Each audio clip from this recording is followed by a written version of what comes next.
The rising sun painted the extensive sugarcane plantations surrounding North Prosperity with gold. It was a morning like many others in that quiet rural Missouri town, where the song of meadowlarks echoed among the green leaves and the smell of damp earth announced another day of scorching heat. Mr. Richard Wilson held the reins with firm hands, but the sweat running down his forehead wasn't just from the morning heat.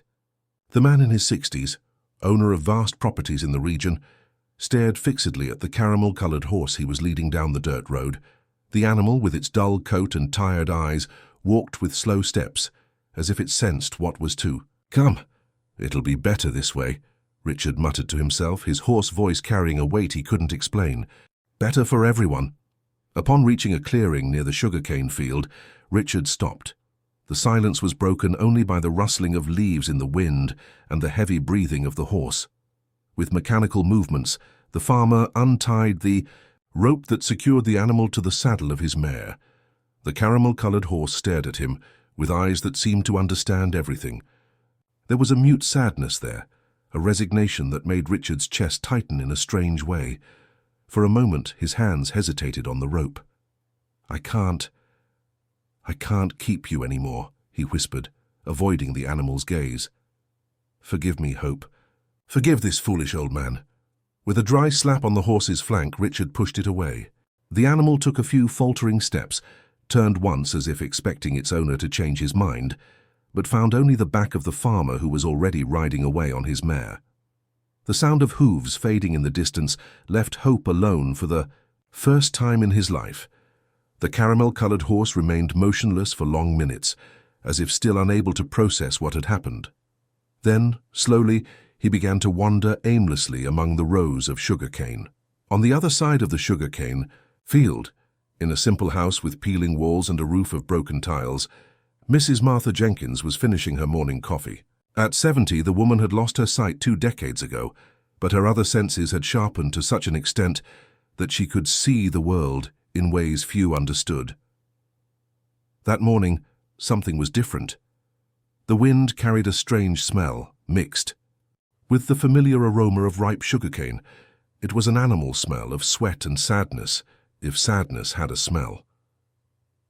"What could that be?" she murmured, feeling her way around the yard in search of wood to light her clay stove. That's when she heard it. Slow, heavy steps, different from the ones she knew. They weren't a person's, but they weren't from any of the neighborhood animals either. Her heart raced when a warm breath touched her outstretched hand. "Who are you?" she asked softly, her voice choked with emotion. The caramel-colored horse had stopped before her, as if guided by an invisible force. Martha extended her trembling hands and touched the animal's muzzle. The coat was rough, dirty, but she felt something deeper, a wounded soul abandoned just like hers. "You're alone too, aren't you?" she whispered, running her hands along the horse's neck. "You've also been left behind." Hope lowered his head, as if understanding every word. Here was a woman who, even without sight, could see his pain. And here was a horse who, even without words, could understand her loneliness. "I'll call you Hope," she said, with tears rolling down her wrinkled cheeks, "because that's what you brought me today, Hope." At that moment, under the rising sun of another day in North Prosperity, an unlikely partnership was born that would change not only 2 lonely lives, but an entire community that still didn't know about the mystery that was about to unfold. If you enjoyed this story, don't forget to subscribe to our channel and give us a like. Tell us which city you're watching from. We'll continue. A week had passed since Hope came into Mrs. Martha Jenkins' life. What began as a casual encounter quickly transformed into a partnership that surprised even the lady herself. The caramel-colored horse seemed to instinctively understand the needs of his new companion, guiding her through familiar paths with a gentleness that touched the woman's heart. "You're an angel in disguise, Hope," Martha murmured as she stroked the animal's mane. "I don't know what I did to deserve you." That Tuesday morning, she decided to venture to the small market in the town center. It had been months since she had left home without the help of neighbors, but with Hope by her side, she felt safe to face the world again. The sound of hooves on the beaten earth attracted the attention of residents who watched curiously through their windows. Mrs. Sarah, the closest neighbor, came running out of her house. "Martha, what's this, woman? Where did this horse come from?" "He found me, Sarah, or I found him. I don't know how to explain it," Martha replied with a serene smile. "I just know my life has changed since he arrived." "But are you sure it's safe? What if the owner shows up?" The question made Martha hesitate for a moment. She had thought about this many times, but something in her heart told her that Hope was exactly where he should be. "If the owner shows up, we'll talk. But until then, I'll take care of him as if he were mine." At North Voice Community Radio, Tommy Rivera was adjusting equipment for the morning program. At 17, the young man was known throughout North Prosperity for his keen curiosity and his talent for discovering town news before anyone else. "Good morning, folks of EE. Our dear North Prosperity." His animated voice echoed through speakers scattered around town. "Today we have an interesting curiosity to share with you. It seems our esteemed Mrs. Martha Jenkins has found a very special companion." On the other side of town, Emily Parker stopped sweeping the sidewalk of her house when she heard her mother's name on the radio. It had been 3 months since she had spoken to Mrs. Martha, since that terrible argument about her unexpected pregnancy and decision to raise the child. Alone, a caramel-colored horse that appeared out of nowhere and now accompanies our dear lady everywhere. Who could have lost this animal? And more importantly, will he stay around? Emily felt her heart tighten. Her mother was alone, and she knew it. Pride and hurt had built a wall between them, but concern had never completely disappeared. Meanwhile, at the Wilson farm, Mr. Richard was trying to concentrate on daily tasks, but his thoughts constantly returned to the horse he had abandoned.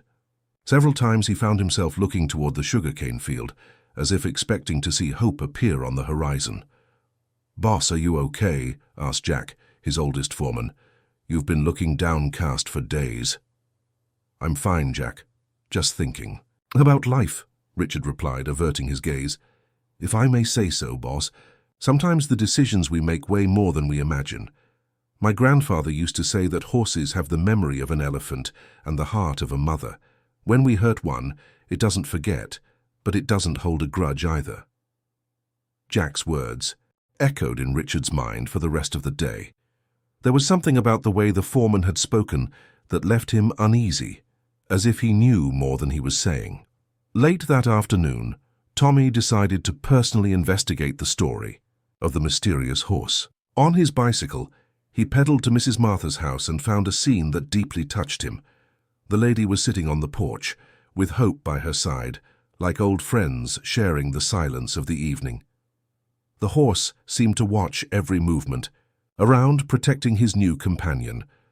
"Good afternoon, Mrs. Martha," Tommy greeted, approaching slowly so as not to startle the animal. "Ah, Tommy, good to hear you, boy. Have you come to meet my Hope?" "Yes, ma'am, and I also wanted to know if you have any idea where he came from. Someone must be looking for him." Martha was thoughtful for a moment, running her hand through the horse's mane. "You know, Tommy, sometimes things come into our lives at the right time, in the right way. Hope wasn't lost when he found me. He was abandoned, just like me." The young radio host noticed the sadness in the lady's voice and decided not to press the issue. But one thing intrigued him. How did she know the horse had been abandoned? As he pedaled back home, Tommy noticed something strange. Hope had gotten up and was staring fixedly in the direction of the sugarcane field, as if seeing something others couldn't perceive. And for a moment, the boy swore he had seen a distant figure among the canes, watching them in silence. 2 weeks after the encounter with Mrs. Martha, Tommy began to notice a strange pattern in Hope's behavior. Every day, around 3 in the afternoon, the horse disappeared for approximately 2 hours, always returning with mud on his hooves and leaves stuck in his mane. "Where do you go, Hope?" murmured the young radio host, watching the animal depart once more toward the sugarcane field. That afternoon, driven by the curiosity that was his trademark, Tommy decided to follow the horse. He took his bicycle and kept a safe distance, pedaling through narrow trails between the sugarcane plantations. Hope walked with purpose, as if perfectly knowing the way. After 20 minutes of walking, He stopped in a clearing that Tommy had never seen before. There the horse began to dig with his hooves, as if looking for something buried. "What the devil?" whispered Tommy, hidden behind a sugarcane stalk. But what intrigued him most were the human footprints around the site. Someone had been there recently, and from the marks in the earth, it seemed to be someone who visited the place frequently. On the other side of town, Emily found a letter without a return address on her doorstep. The yellowed envelope bore only her name, written in shaky letters. With her heart racing, she opened and read, "Some truths cannot remain buried forever. What your father hid in the sugarcane field still cries out for justice. Look for the stone marker before it's too late." Emily felt her legs weaken. Her father had died 5 years ago, taking with him many secrets she had never been able to decipher. And now, out of nowhere, someone was talking about buried truths. "Mom," she whispered, hugging her belly that was beginning to round. "I need to talk to Mom." But pride was still greater than need. Instead of seeking out Mrs. Martha, she decided to investigate on her own what that mysterious letter meant. At the community radio, Tommy could barely concentrate on the evening program. The images of the clearing and footprints wouldn't leave his head. "Hey there, folks of North Prosperity." He tried to maintain his usual animated tone. "Did you know our town holds many mysteries? Ancient trails, stone markers, stories our grandparents told that perhaps weren't just legends." On the other side of town, Mrs. Ruth Anderson, the most respected midwife in the region, stopped sewing when she heard those words. At 82, she was the living memory of North Prosperity and knew that some secrets were dangerous when unearthed. She grabbed her shawl and left home with a determined step. It was time to talk to some people before Tommy's curiosity caused problems. That night, Hope seemed restless in Mrs. Martha's company. The horse paced back and forth in the yard, whinnying softly, as if trying to communicate something important. "What is it, my friend?" asked the lady, feeling her way until she found the animal. "Are you sensing something I can't perceive?" It was true. Hope smelled a familiar scent in the air, a smell that reminded him of the time when he was young and lived in other lands. It was the smell of the man who used to care for him before Mr. Richard, someone who spoke with a gentle voice and had kind hands. But that was impossible. That man had left many years ago, leaving only memories and a rusty medal that still hung from his mane. At the Wilson house, Richard couldn't sleep. He got up for the 3rd time and went to the window overlooking the sugarcane field. The full moon illuminated the plantations, creating dancing shadows that looked like ghostly figures. "Jack was right," he murmured to himself. "Some decisions, way more than we imagine." That's when he heard a noise coming from the yard. He grabbed a flashlight and went out to investigate. Among the tools in the barn, he found a shovel dirty with fresh earth. Someone had been there and used his equipment to dig something. Richard's heart raced. Had someone discovered where he had buried those old documents, the papers proving that half of his land wasn't legally his? "It can't be," he whispered, holding the shovel with trembling hands. "Nobody knows. Nobody can know." But as he returned to the house, he didn't notice he was being watched by someone hidden among the trees, a silhouette that had been following him for days, waiting for the right moment to act. The next morning, Mrs. Ruth appeared at Mrs. Martha's house bringing a cornbread and many questions. "Martha, I need to tell you something about this horse you've adopted," said the midwife gravely. "Hope isn't a name you chose by chance. This animal already had that name before." "What do you mean, Ruth?" "I knew a man who had a horse just like this one. He called him Hope because he said the animal was the only hope he had of keeping his land. The problem is that this man disappeared more than 20 years ago, and no one ever heard from him again." Mrs. Martha felt a shiver run down her spine. The pieces of a puzzle she didn't even know existed were beginning to fit together in a disturbing way.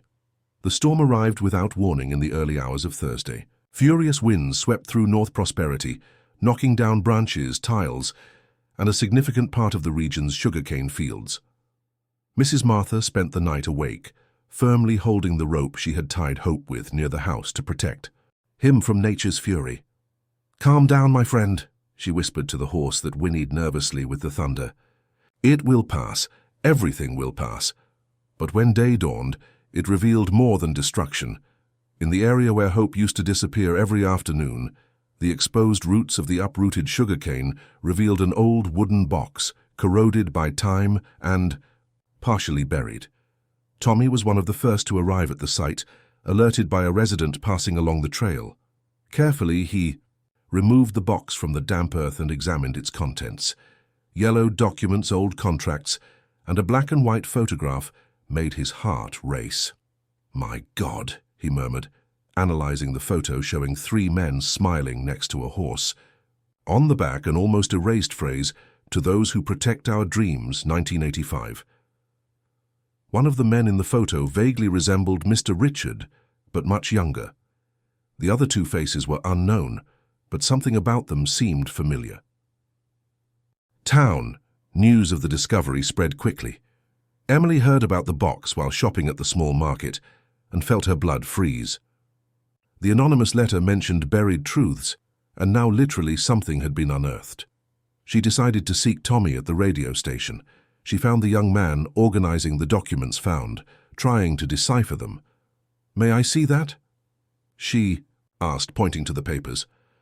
"Of course, Emily. Do you recognize anything? They seem to be land contracts, and look at this photo." When Emily saw the photograph, her legs almost gave way. One of the men was undoubtedly her father, younger, smiling, with his arm over the neck of a caramel-colored horse identical to Hope. "My father," she whispered, touching the photo with trembling fingers. "Did your father know these other men?" "I've never seen these faces before, but—" Emily hesitated, remembering the letter. "Tommy, someone has been sending me strange letters, talking about secrets my father might have hidden." The 2 young people looked at each other, realizing they were facing something much bigger than they had imagined. Meanwhile, Mr. Richard received news of the discovery through Jack, who arrived at the farm visibly nervous. "Boss, they found an old box in the sugarcane field. They say there are old documents inside." Richard felt the world spin around him. That wasn't the box he had buried, but if there was one, there could be others. And if the documents proving the illegitimacy of his lands were discovered? "What kind of documents, Jack?" "I don't know for sure, boss. But I heard there's a photo of you there, you when you were younger with other men." The confirmation of his worst fears made Richard lean against the corral fence. The photo he thought he had lost decades ago had resurfaced like a ghost from the past. Mrs. Ruth arrived at Martha's house late in the afternoon, carrying more than her bag of medicinal herbs. She brought the urgency to share truths she had kept for decades. "Martha, I need to tell you about that photo they found," she said, sitting heavily in the porch chair. "I recognized 2 of the men." "Tell me, Ruth. I feel it has everything to do with my Hope. One is Richard Wilson, everyone already knows that. The other is Charles Henry, Emily's father, but the third man, that's Joseph Bennett, your husband." The silence that followed was deafening. Mrs. Martha remained motionless, processing information that changed everything she believed about her past. "Impossible, Ruth. Joseph never had a horse, and this photo is from 1985. He had already gone by then. Martha, your husband didn't leave in 1983, as you always believed. He disappeared in 1985, 2 years later. And before disappearing, he, Richard, and Charles were partners in some lands in this region." Ruth's words fell like bombs in Martha's mind. Her world, already limited by blindness, seemed to be completely collapsing. That night, Hope was more agitated than ever. The horse paced restlessly around the yard, sniffing the air as if capturing scents of distant memories. Suddenly, he reared up on his hind legs and darted toward the sugarcane field, ignoring Martha's desperate calls. "Hope, come back here." But the horse had already disappeared into the darkness, guided by instincts he didn't fully understand himself. At the Wilson farm, Richard was awakened by distant whinnying. He looked out the window and saw a familiar silhouette approaching. It was Hope, standing at the gate of his property, as if waiting for someone. "You came back," whispered Richard with tears in his eyes. "After everything I did, you came back." But when he went out to meet the animal, Hope moved away, keeping a safe distance. His eyes shone in the darkness with an intensity that deeply disturbed the farmer. It was as if the horse was demanding a debt that Richard knew he owed but didn't know how to pay. If you enjoyed this story, don't forget to subscribe to our channel and give us a like. Tell us which city you're watching from. We'll continue. Emily spent the night awake, holding the photograph that Tommy had allowed her to borrow. Observing the young, smiling face of her father alongside that horse awakened fragmented childhood memories. She vaguely remembered her father mentioning a land deal and whispered discussions with her mother about important papers. At dawn, she made a decision she had been putting off for months. It was time to swallow her pride and talk to Mrs. Martha. The walk to her mother's house seemed eternal. With each step, she felt the weight of pregnancy and the unspoken words between them. When she reached the gate, she found Hope grazing peacefully in the yard, as if nothing extraordinary had happened the night before. "Mom," she called hesitantly. Mrs. Martha was on the porch, her skilled hands peeling potatoes for lunch. Hearing her daughter's voice, her hands stopped in midair. "Emily, is that really you?" "It's me, Mum." Her voice came out choked. "We need to talk." The two women embraced with the strength of those who had much to forgive and much to ask forgiveness. For tears came naturally, washing away months of hurt and misunderstandings. "I missed you every day," whispered Martha, gently touching her daughter's face. "Me too, Mum. I was too proud, too foolish." They sat side by side on the porch, and Emily showed the photograph to her mother, describing every detail. "Mom, this horse in the photo, it's identical to Hope, and Dad is there smiling as if that animal was very important to him." Martha sighed deeply. "Your Aunt Ruth told me some things yesterday that changed everything I thought I knew about your father." "What kind of things?" "That he didn't leave when I thought. That he had business with Richard Wilson and that," her voice faltered, "that my first husband, your stepfather Joseph, was also involved in all this." Seostin at the community radio, Tommy received an anonymous call that left him deeply disturbed. "Stop talking about the horse and the documents," said a hoarse, distorted voice. "Some things are better left buried." "Who are you? Why are you threatening me?" "It's not a threat, it's a warning. North Prosperity has always been a peaceful town. Don't let curiosity ruin that." The line was cut, leaving Tommy with more questions than answers. He decided to seek out Mrs. Ruth, the only person in town who seemed to know more about the past. He found the midwife organizing her work instruments, preparing to assist a birth in the rural area. "Mrs. Ruth, someone called me today, threatening me to stop investigating the found documents." The old lady sighed as if expecting that moment. "Tommy, boy, there are things in this town that are better not to disturb. But since you've disturbed them, I'll tell you what I know." Ruth stopped what she was doing and looked at the young man seriously. "In 1985, 3 men made a deal about some lands in this region. Joseph Bennett, Charles Henry, and Richard Wilson. But the deal went wrong and Joseph disappeared. No one ever saw him again." "Disappeared how?" "Nobody knows. Some say he ran off with the money from the land sale. Others believe he was—" Ruth hesitated. "That he was forced to leave. The fact is that after his disappearance, Richard got all the lands that were supposed to be divided among the 3. So that afternoon, Mr. Richard finally gathered the courage to seek out Mrs. Martha. For decades he had avoided any contact with her, but the discovery of the photograph made inevitable a conversation he had feared for a long time. He found mother and daughter on the porch, with Hope grazing nearby like a silent guardian. Seeing the farmer approach, the horse raised his head and stared at him with disturbing intensity. "Martha," said Richard with a trembling voice, "I need to talk to you." "Richard Wilson," she replied, unable to disguise the coldness in her voice. "After so many years you finally appear. I know I have a lot to explain about Joseph, about the lands, about everything." Emily watched in silence, realizing she was witnessing a confrontation that had been unfolding for decades. "Then explain," said Martha. "Explain why my husband disappeared right after doing business with you. Explain why we never heard from him again. Explain why you got rich while I raised a daughter alone in poverty." Richard looked at Hope, who had approached during the conversation and was now right beside Martha, as if protecting her. "That horse," He was Joseph's, he finally said. Joseph called him Hope because he said the animal was his hope for a better life. Was? Asked Martha, her voice laden with pain. Martha, I did things I regret every day, but I can't undo the past. Where is my husband, Richard? The silence that followed was heavy as lead. Hope snorted softly, as if also waiting for the answer. I don't know, Richard lied. After our last meeting, he simply disappeared. But his eyes darted to the sugarcane field, and both Martha and Emily realized there was much more to this story than he was willing to tell. That night, Hope steadfastly refused to cross a certain trail in the sugarcane field during his evening walk with Martha. Every time they approached that specific point, the horse would balk, whinny, and back away. What is it, Hope? What do you sense there? The animal stamped his hooves on the ground nervously, as if the location awakened memories he preferred to forget. And in the middle of the night, when everyone was asleep, Hope returned alone to that trail and remained standing there, as if mounting guard over something buried long ago.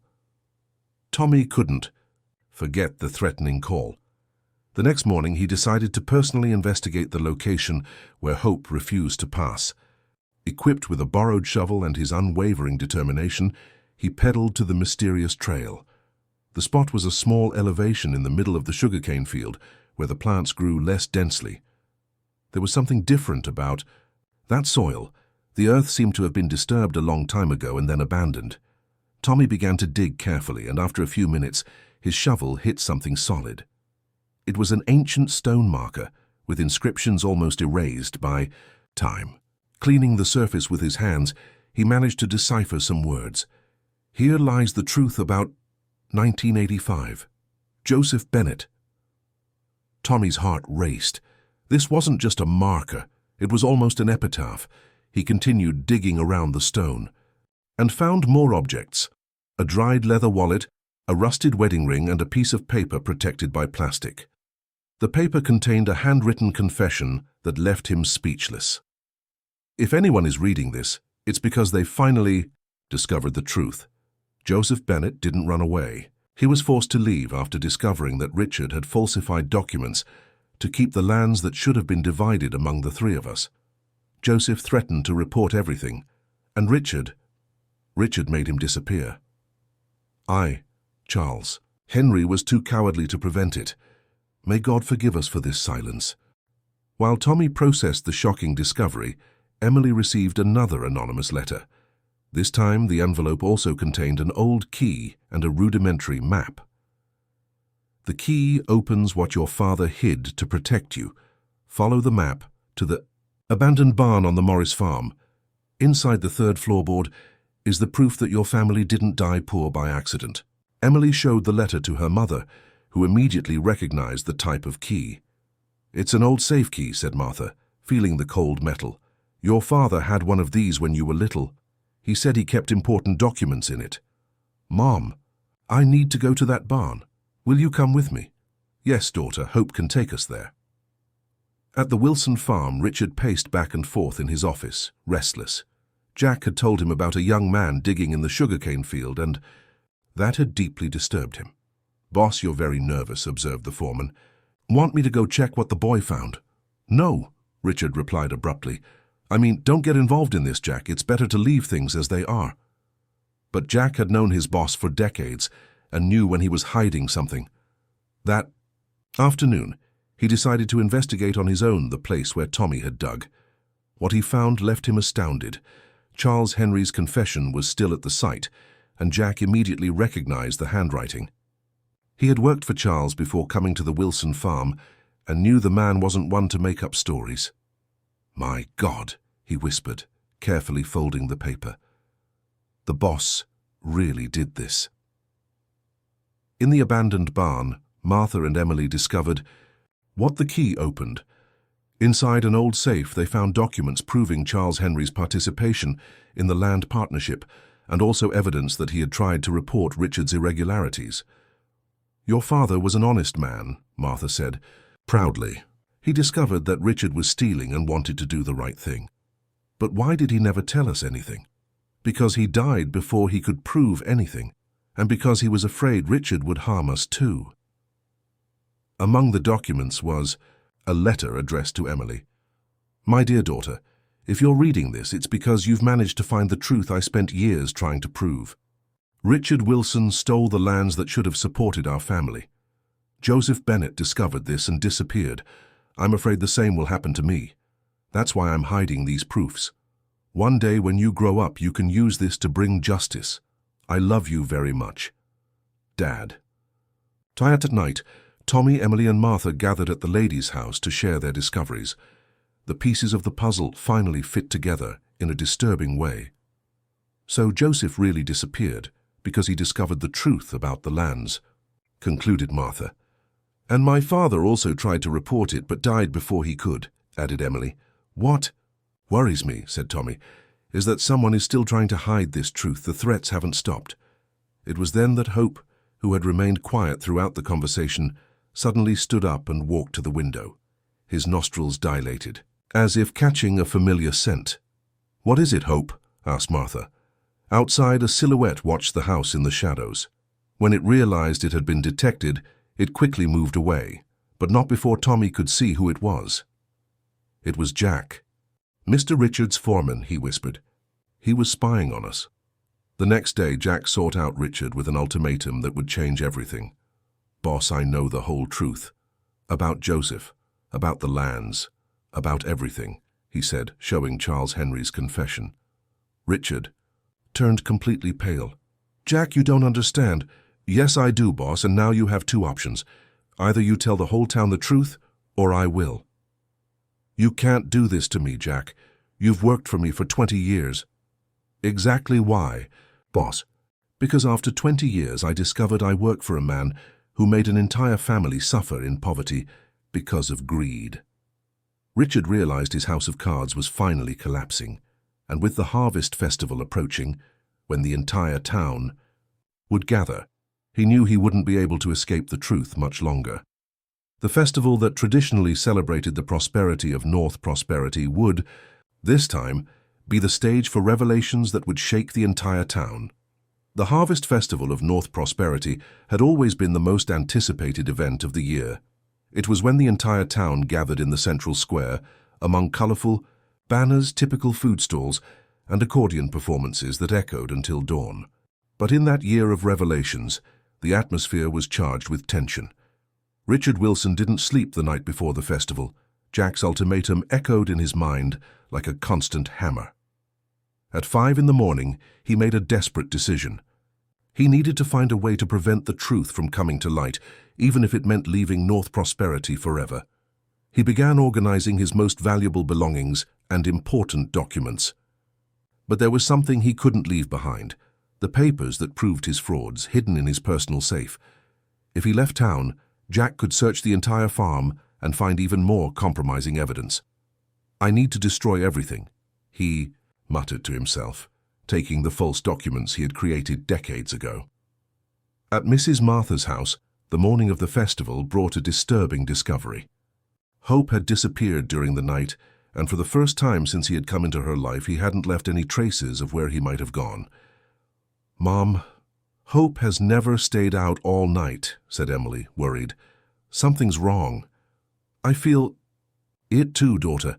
He seemed restless yesterday, as if he sensed something. Tommy arrived shortly after, bringing even more alarming news. Mrs. Martha, Jack has disappeared too. His wife came looking for me this morning, desperate. He went out last night and never returned. The three people looked at each other, instinctively understanding that the two disappearances were connected. Tommy, Martha said gravely, you need to announce on the radio that today's festival is going to be very special. Say that we're finally going to discover the truth about our town's old secrets.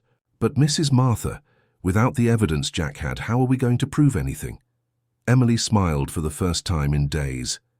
We have my father's letters, the documents we found in the barn, and the confession Tommy found in the sugarcane field. We have more than enough proof. Meanwhile, in an abandoned cabin in the most isolated part of the sugarcane field, Jack was tied up but conscious. Hope grazed nervously nearby, also bound, but by a strong rope that prevented him from escaping. "You shouldn't have gotten involved in this, Jack," said Richard, pacing back and forth with a gasoline can in his hand. 20 years working for me, and you betray me like this? Boss, what you're going to do won't solve anything. The truth is already out. Half the town knows about the documents they found. Maybe, but without you to testify, they have no way to prove that I was the one who falsified those papers. And without this damned horse who seems to know everything, they have no way to make a connection with the past. Jack realized with horror Richard's intentions. The man was planning to burn the cabin with the two of them inside, simulating an accident. And Joseph, boss? Where did you leave him? Richard stopped walking and stared at Jack with empty eyes. Joseph is exactly where he's always been, in the place where this stubborn horse refuses to step. The revelation shocked Jack. Joseph's body was buried in the sugarcane field, at the site of the stone marker, and Hope, with his animal instinct, had always known this. In the central square, the festival began with less joy than usual. People commented in groups about the disappearances and the rumors circulating around town. Mrs. Ruth got up on the improvised platform and asked for everyone's attention. "My dear neighbors, this festival will not only be about this year's harvest. It will also be about harvesting the truths that were planted a long time ago and have finally sprouted." The crowd fell silent, realizing something important was about to happen. Tommy joined her on the platform, carrying a folder with all the documents found. Emily and Mrs. Martha also climbed up, forming a united front for the truth. 40 years ago, Tommy began, 3 men made a deal about lands in our region. One of them mysteriously disappeared, another died keeping secrets, and the third... It was then that they saw smoke rising in the direction of the sugarcane field, a dense black column indicating a large fire. "My God!" someone in the crowd shouted. "The sugarcane field is on fire." In the cabin, Richard had set fire to the documents and the dry wooden walls. The flames spread rapidly, and smoke began to fill the environment. "Boss, for God's sake," Jack pleaded, "don't do this. There's still time to stop." But Richard had already left, leaving them trapped and at the mercy of the fire. Outside, he watched the flames grow for a few minutes before mounting his mare and heading toward the road leading out of town. Inside the cabin, Jack desperately tried to free himself from the ropes while Hope whinnied loudly, as if calling for help. The horse, in his natural intelligence, began throwing himself against the wooden wall, trying to break the structure. "That's it, Hope," shouted Jack. "Keep going. You can do it." The horse's impacts against the wall caused some boards to come loose, creating a small opening, but sufficient for the passage of fresh air. Hope managed to break the rope that bound him, and instead of fleeing, came back to help Jack. With his teeth, the intelligent horse managed to loosen the ropes binding the man, allowing him to free himself completely. "Thank you, my friend," said Jack, stroking the animal's neck. "Now let's get out of here before it's too late." In the square, the entire town mobilized to combat the fire. But when Jack emerged from the smoke mounted on Hope, the crowd exploded in applause of relief. "Jack is alive," someone shouted. "And Hope too." Mrs. Martha ran toward the sound of Jack's voice, guided by her beloved companion's whinnies. The reunion was emotional, with tears of joy from the entire family that had formed around the horse.